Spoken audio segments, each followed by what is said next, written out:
ગાંધીધામમાં ધોળા દિવસે આંગણિયા પેઢીના માલિકનું બંદૂકની અણી અપહરણ, વેપારી વર્તુળમાં ભય. ગાંધીધામ શહેરમાં ધોળા દિવસે ફિલ્મી ઢમે બનેલા અપહરણના કિસ્સાએ સમગ્ર કચ્છ જિલ્લામાં ચકચાર મચાવી છે. મળતી માહિતી મુજબ સંકિત નિધિ નામના આંગણિયા પેઢીના માલિકનું 4 અજાણ્યા શખ્સોએ રસ્તા પર ગાડી રોકી બંદૂકની અણી અપહરણ કર્યું અને તેઓ કારમાં બેસાડી ફરાર થઈ ગયા. આ ઘટનાને લઈને વેપારી વર્તુળમાં હતાશા સાથે ભયનો માહોલ જોવા મળ્યો. આંગણિયા પેઢીના ડે લાઇટ અપહરણ પછી રાહત આપતા પોલીસ વિભાગના ઉચ્ચ અધિકારીઓ ઘટનાસ્થળે દોડી આવ્યા.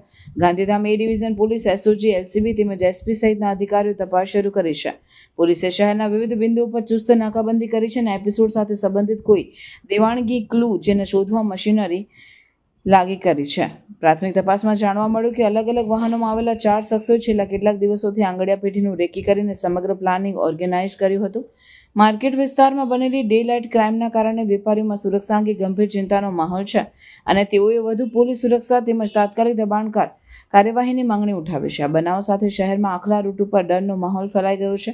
અગાઉ પણ આ વિસ્તારમાં લૂંટને ચોરીના બનાવો સામે આવ્યા છે, જેના કારણે કાયદો અને વ્યવસ્થા અંગે લોકોએ પ્રશ્નો ઉઠાવ્યા છે. સરકારી તંત્ર આ ડે લાઇટ ગુનાની ઝડપી તપાસ સહિત આવી ઘટનાઓ સામે કડક કાર્યવાહી કરવાની ખાતરી આપી રહી છે.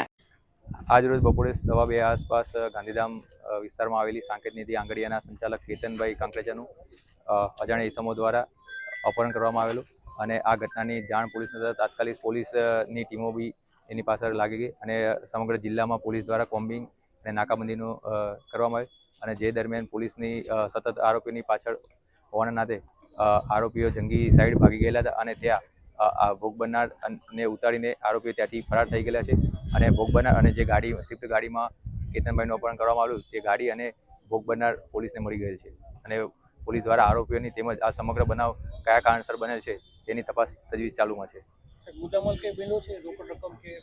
હજુ પોલીસ દ્વારા આ બાબતે તપાસ ચાલુમાં છે.